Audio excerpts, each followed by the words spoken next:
Welcome to the Athletic FC podcast with me, Akinwolere. It's a good time to be a Crystal Palace fan, isn't it? FA Cup winners in Europe. They're on an 18-game unbeaten run. So, what is the secret to their success? Well, to tell us, we've got a Tifo double pivot. We've got John Mackenzie. We've also got Reuben Pinder as well. Oh, gents, this is a really good one. I've wanted to talk about Palace for a while, actually. Reuben, you were there for the match against Liverpool. What a result and what feelings came out of you watching that? If there are words to describe them, yeah. I'd put that winning goal in maybe the top three Selhurst Park moments post-promotion, alongside maybe Mateta's late winner against Leicester, which turned our fortunes around during Roy Hodgson's reign, and of course the Cristambull 3-3. It's right up there with those. And yeah, it was very special. People were leaving early, stopped to watch the long throw go in, and I think they were glad that they turned around for it. And yeah, it was one of those games where just beforehand, there was a sense among the fan base that Palace could absolutely get a result against a Liverpool team who were, of course, also unbeaten until then, but did look fragile at the back. And there was a confidence, similarly going into the FA Cup final last season, that Glasner has instilled in this squad, and that's emanated to the fan base that while Palace are not necessarily the best team in the country, they can beat anyone on their day.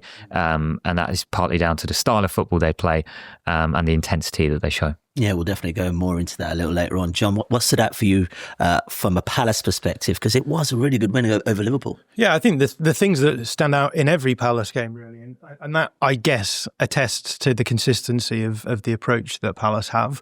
The beauty of playing in the way that they do is it's almost like a one-size-fits-all tactical approach, which means that you can then breed familiarity. You can then, you get the players absolutely convinced of what they are doing in every moment, and that's one of the biggest aspects of a coach's job, to give the players like the certainty of how they should act in every moment. But the other thing that always stands out to me with Palace is in their mid-block, they're very active. So again, organisation is key for that, but it's always players stepping in to challenges when the ball reaches certain areas, so that often the danger of playing in a mid-block is that you can be too passive and teams can just slowly chip you away and force you back and back and back.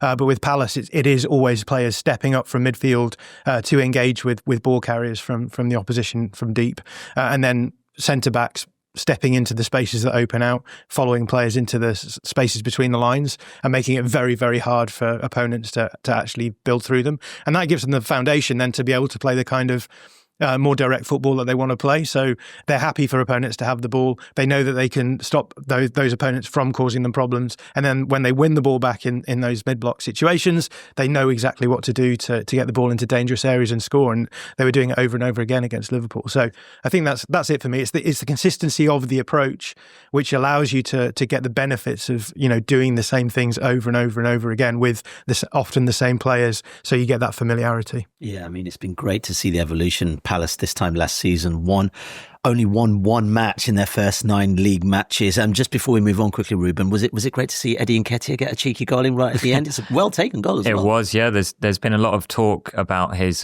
transfer fee. I think it was around £25 million when he joined last summer, and a lot of that scepticism around it, or criticism of the move, I guess, stemmed from the fact that he doesn't have a natural place in the starting 11, with kind of two narrow forwards, kind of wide 10s if you want, supporting Mateta, and obviously Mateta being so crucial to how the team plays. And Nketiah hasn't had a lot of starting opportunities, but he is obviously a different profile of player, and being from South London, the fan base do what they really want him to do well. So it was really great for him to get that. That's such an important goal. Them playing as a collective, how much has that helped Palace go on their 18-game unbeaten run? I mean, it's quite great if you think about if we're looking from April or so. Yeah, I mean, the last defeat, I believe, was a hammering at St James's Park. We conceded 5 in that game, and that followed a 5-2 defeat to Man City the previous week. Now, I think context was quite important with those, that the FA Cup semi-final was fast approaching. So there was a lot of focus on that. Maybe a slight, there was a priority shift. But once there was a draw against Arsenal that kicked off this run, with Mateta coming off the bench to lob David Raya, and since then, there have been some very good teams in that run. Villa in the cup semi, Man City in the cup final, Liverpool on the final day of last season, where there was that a double guard of honour, which was pretty special. And since then, Liverpool now and Chelsea and, good teams. Obviously the mentality's been a really important part of that, because the players have to go out believing that they can beat anyone, like I said, and play right until the end. We're seeing a lot of late goals this season, from Liverpool especially. You see it in how the players conduct themselves, in the kind of social videos that the club put out.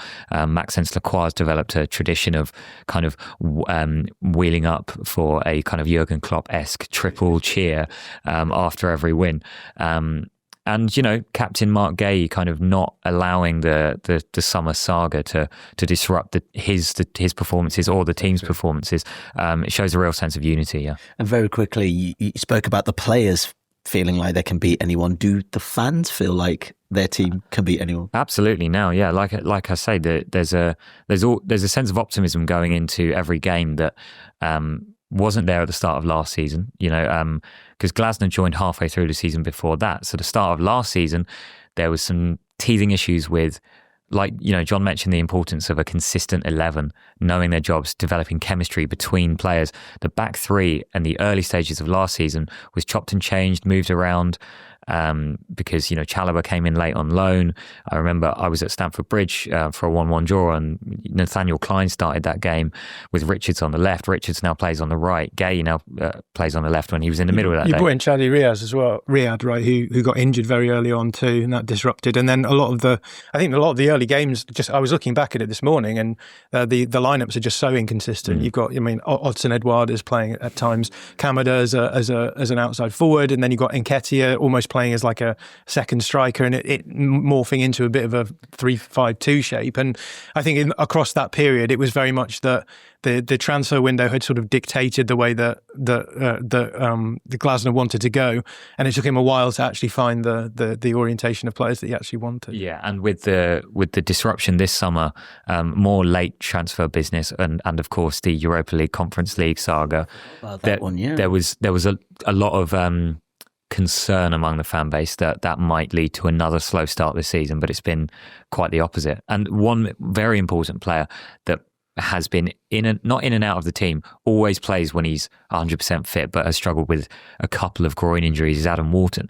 Come on. Who is, of course, as I think John will agree, crucial to how Palace play, especially when the ball is recovered, moving it forward quickly. He's the real key to that. And that definitely brings me to my next point, really, in how Glasner makes this formation, this sort of 3-4-2-1 work in comparison to, I don't want to compare him to Manchester United because I don't want any of those rumours flying around, but how has he managed to do it? And how has Amorim struggled to do it in that respect? Is a player like Warburton really key there?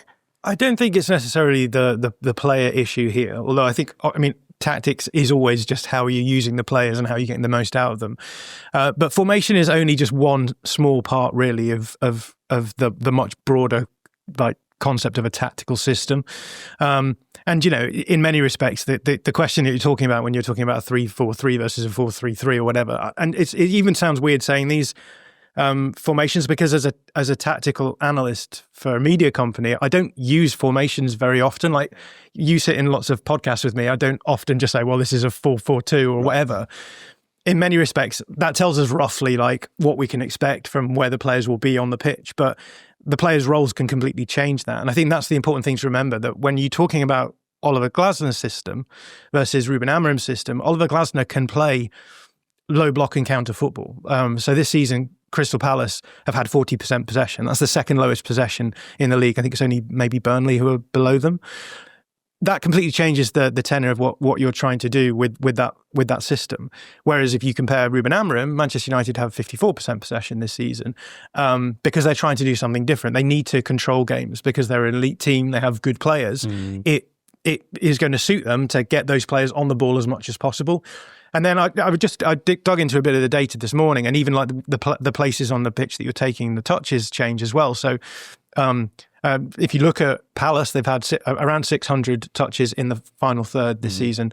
Manchester United have had over 900, I think it's closer to 930. Now, Manchester United have had more, like 600 more touches than Palace this season as well. But if you look at it as a percentage, it's 25% of their touches are in the final third if you're Manchester United.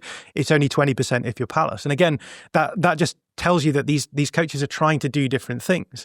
Reuben Amorim wants to possess the ball, wants to get it down the field into his dangerous front line that they've just spent £200 million on.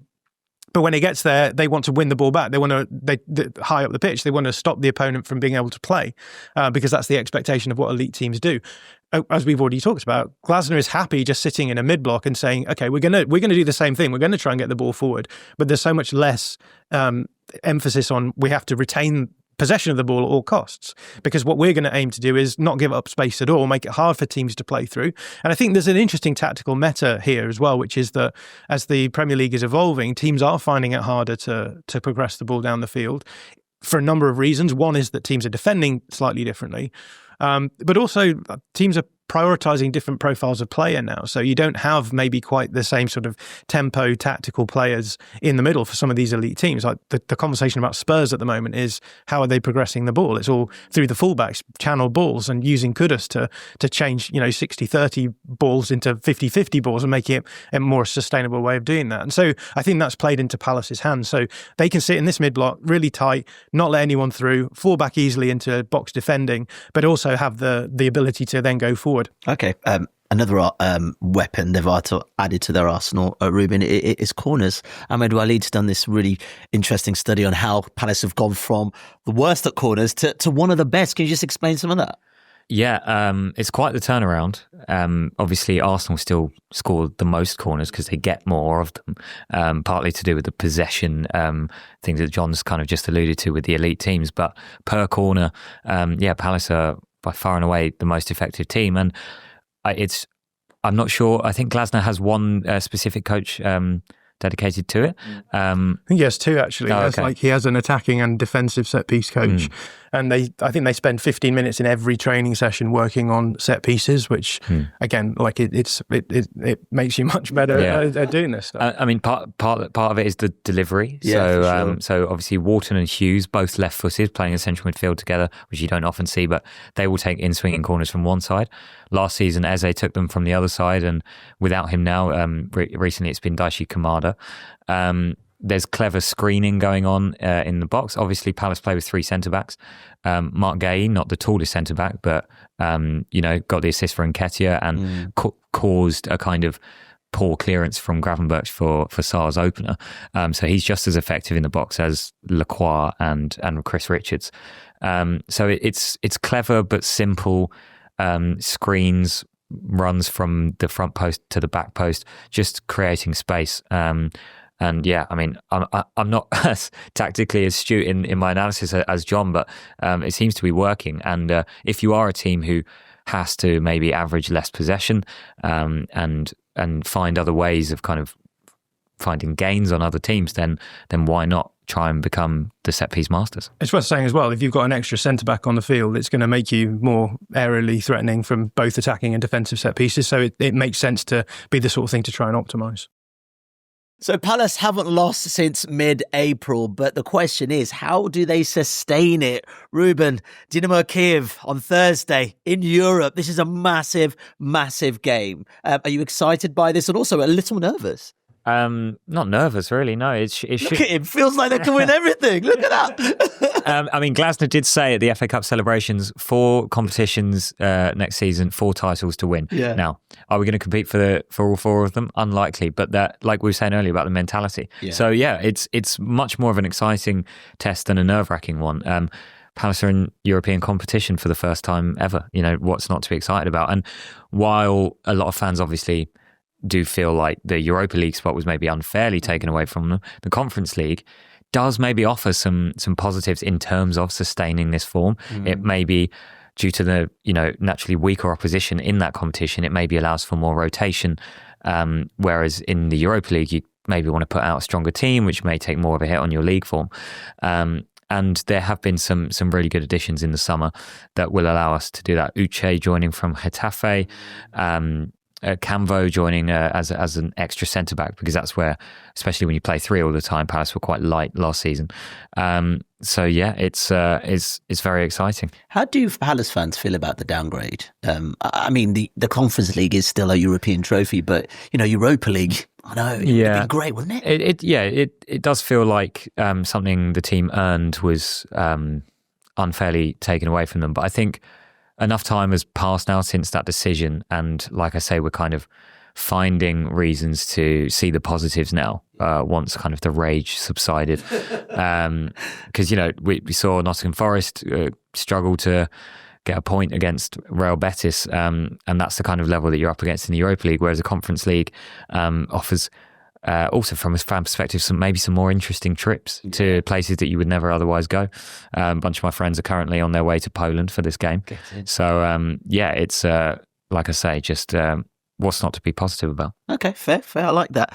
The big question is, I mean, it's more football now for this squad, John. Have they got enough in their arsenal to kind of rotate it? Because Premier League football, you've also got League Cups, you've got so much more to play with now. Yeah, especially because there's an argument to be made that the reason why Glasner can be so successful playing this way is, we talked about consistency already, and the fewer games that you have, the easier it is to be consistent, right? So adding a chunk of extra games into that with the added, travel in there as well, much less recovery time, much less time to work with the players, that is going to have a knock-on effect. And clubs like Palace, who are traditionally sort of lower mid-table, lower half teams, just don't have the squads built to be able to withstand that kind of turnover of games, right? Which is why the elite teams have these massive squads in order to be able to compete on a number of fronts. So yeah, that's definitely the worry with this. And Glasner has form on this when he won the Europa League with Frankfurt in 21-22. I think that it was 21-22, wasn't it? They finished 11th in the league that season. So yeah, I guess that's the concern. But as Reuben will say, the reason we're playing in the league almost is to get into these European competitions. So we're happy. You would probably be happy to allow a bit of a drop in performance, results in the league in order to go deeper in Europe, right? Yeah. But I think we can all accept that whatever happens, we will finish 12th again. So yeah, fine. Yeah. Well, maybe not this season. Who knows? Yeah.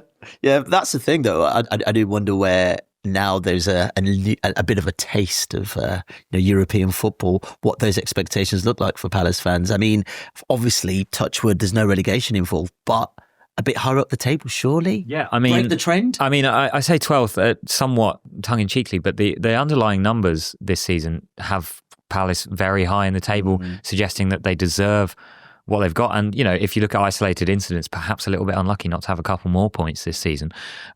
So, obviously, the Conference League run starts in earnest this week, and that will, as John says, over the longer term this season, have an effect on league form and consistency of selection. There's a couple of thinner positions in the squad.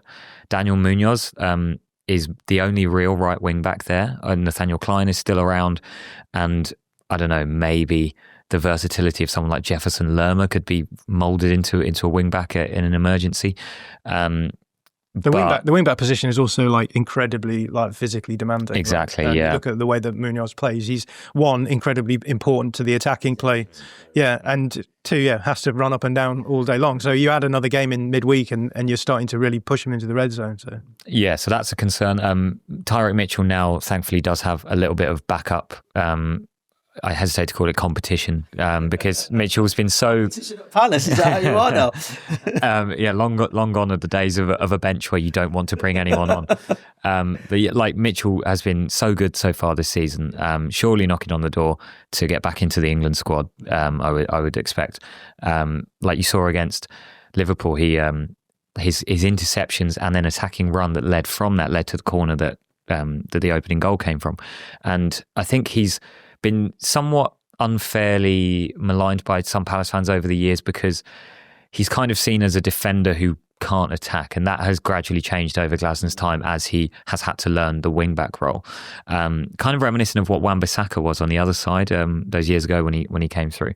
And I think he suffers from a slightly unfair aesthetic bias in the way that he plays. He's maybe not as silky as some other left-footed players, and his crossing can be slightly inconsistent. But as I think Matt Wisdom wrote about on The Athletic, we're seeing more low crosses towards Mateta, who's making near post runs, rather than kind of hopeful floated crosses.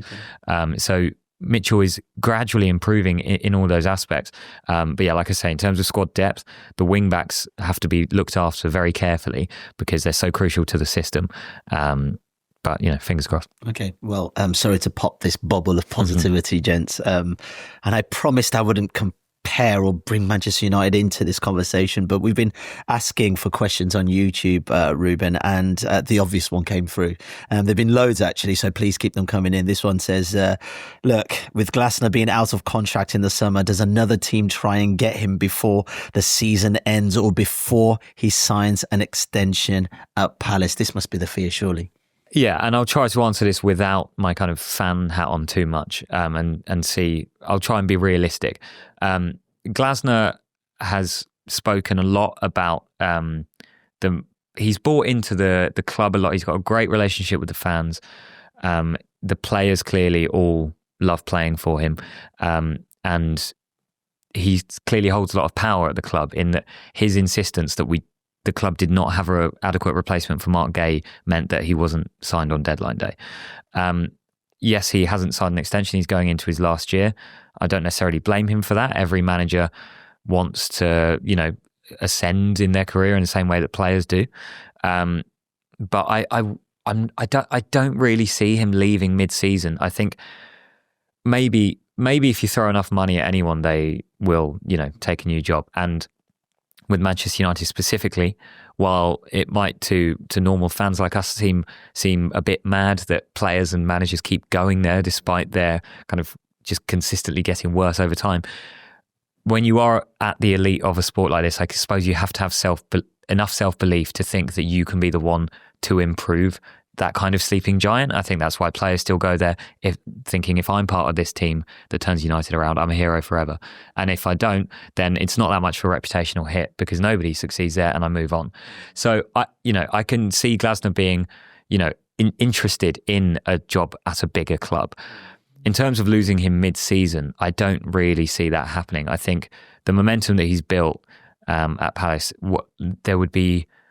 there's no harm in just finishing the season and seeing what more he can achieve, enhancing his reputation further, and then maybe analysing his options in the summer. So not worried about him losing mid-season, which could obviously sound stupid in about 6 weeks' time when United throw money at him, or if United throw money at him, I should say. He's already prophesying United, but I don't even think it's a Manchester United thing, John. I mean, this is a coach who's done brilliant work at Frankfurt, he's done brilliant work here at Crystal Palace. He's a great motivator of men. There will be other clubs looking at Glasner, surely. Yeah, and this is a conversation that Reuben and I had yesterday, actually. Just thinking about, what would the career progression of someone like Glasner look like? Because, and I think that's why I was suggesting, if Manchester United did come in with a lot of money, I think it would be tempting for him because I can't see any of the other elite teams in the Premier League necessarily going for him, right? So it's not just the question of can I improve Manchester United? It's almost like, is this my big chance to prove that I can step up at the elite level? Maybe that trajectory changes if you take German football into account. So we were talking again yesterday about how Glasner does have links with the Red Bull system. He worked at Salzburg for a little while, and RB Leipzig are always looking for you could argue the Red Bull system is in a little bit of a tactical crisis right now. Where do we go? Where do we head? So I don't think it's beyond the realms of possibility they might consider him as an option, or one of the other big teams in Germany as well. So yeah, I think it's kind of interesting because I think he does need to have that that stepping stone club. The point of comparison, I think, is Thomas Frank going to Spurs. And I think what's interesting about that is it does throw up a lot of the issues that I think people would have with a mid-table coach stepping up to the elite level. And we're coming off the back of a result where Spurs have struggled away against Bodo Glimt. Yeah. So, and the big questions being asked are, to what extent can you take a mid-table club approach and sort of port it onto an elite club without that necessarily having these teething issues we're seeing in terms of how do you progress the ball sustainably. The stuff that we talked about before with Glasner versus Amorim, the expectation when you have an elite squad of players is that you get the most out of that elite squad, and maybe sitting in a sort of mid-block into a low block counter-attacking approach isn't the best way of doing things. I mean, arguably that's what Ole Gunnar Solskjaer did at Manchester United, and it worked. But I think that eventually it got to a point where the board and the fans perhaps felt as though there was very much a plateau on they'd reached the ceiling with that kind of approach. So yeah, I think those are the sorts of questions you have to ask when you consider the steps in Glasner's career. The other thing to say, I guess we talked about this yesterday, was if Glasner did go to Manchester United, hypothetically speaking, of course, and it didn't go well, I don't think it would torch his career. We talked about Graham Potter, for example, went to Chelsea, things didn't work out, and he still was able to get the West Ham job. So I think it's an interesting proposition. I think it would be a bold elite side who brought in a manager like that because of the tactical aspects. But obviously, in terms of the man management, the coaching ability, the individual improvement of players, I think there's no question that he has deserved to be in these sorts of conversations. Look, I was going to talk about Mark Guehi, obviously so close to leaving the club, but we've now talked about the potential of Glasner leaving the club. Obviously, Eberechi Eze also left the club. Olise left the club. I mean, where does that put you as a bunch of fans when you know your most prized assets? Because it's the pecking order of elite football, right? It's the food chain. Dare I say it? Is it weird, or are you just resigned to the fact that if someone shows promise, they're going to go somewhere else?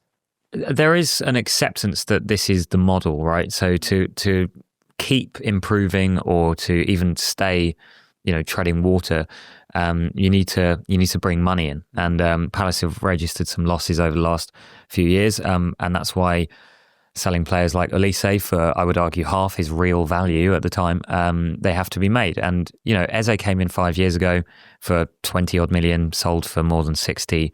That's good business, especially when you consider what he did last season, right? Bringing silverware to the club. With Guehi, it's kind of reminiscent of when Wilfried Zaha kept staying despite constantly being linked with moves to bigger clubs, because this summer and last summer, a bid didn't come in that reached Palace's valuation in terms of what Guehi was worth to Palace. If he had 4 years left on his contract now and a club bid, let's say £80 million at a more convenient time in the summer, then I don't think he'd be here. But in terms of the fee of like sort of 35 odd million pounds plus, I believe, a 10% sell-on clause, which would, realistically never come into action if he goes to a top club, just didn't feel worth it given the amount of games we have to play, his quality. So he's a bit of an outlier in this, in that Olise was moved on for profit, Eze was moved on for profit. Wharton will, if he stays fit and continues to play like this, Wharton will go to an elite club for at least £100 million. Like, he's that much of a kind of special unicorn player, I think. But so there is an acceptance of it now, and Palace fans are more used to it now, because for years, like I say with Wilfried Zaha, he just stayed until he was slightly over the hill and then left, by which point Palace had already brought in a couple of, flair attackers to replace his output. But yeah, Palace fans understand that this is how clubs like them have to operate. And eventually, like, maybe you don't sign, like, finding players like Olise and Eze in the Championship and Guehi and Wharton is very difficult. Those are 4 absolute gems, and you won't always find players that good. But another great piece of business, I think, that doesn't get spoken about much is selling Joachim Andersen, who came in under Patrick Vieira in 2021. He really helped the team evolve tactically, but with his passing and being more mobile than the centre-backs that preceded him.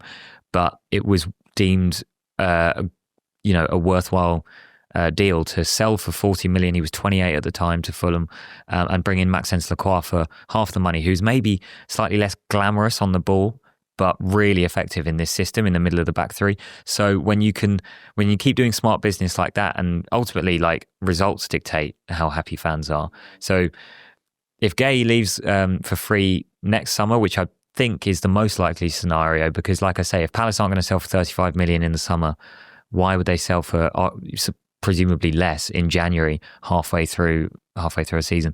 So yeah, there's an acceptance of it for sure, but there's trust in the club to kind of keep repeating the magic. Yeah, Palace are in Europe in a decent position in the league. Surely it doesn't get much better from here, does it? Well, football fans never. There's never enough, is there? Of never enough success. The FA Cup win last season is kind of that's the pinnacle for a lot of fans. Having been through what they've been through from 2 administrations this century, almost going down to League One, almost not existing, promotion, FA Cup final heartbreak, winning an FA Cup. It's been a roller coaster, and there was lots of tears in Wembley that day for people who maybe never thought they'd see that happen.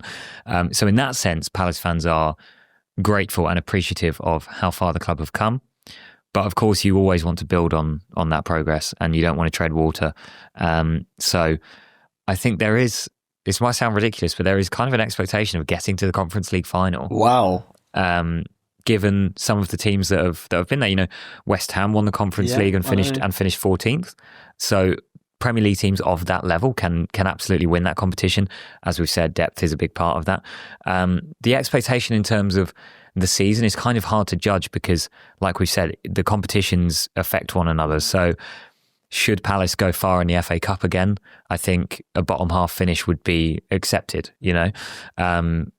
but there's no reason to think that that's inevitable this season, given the form that they've shown in the league so far. With all these new, ingredients added to Glasner's dish this season and for Crystal Palace, you're the outsider here looking in. Where do you reckon they'll finish this season? Like, make a bold prediction. Yeah, I think if it weren't for the fact that Palace are probably, they're up there amongst the favourites in the Conference League, I would probably have them and their current guys around 7th, maybe, but maybe bump that down a couple of spaces just because I think the focus will be on and should be on the Conference League. So still a very good, obviously top half finish is what Palace fans have wanted for a while, right?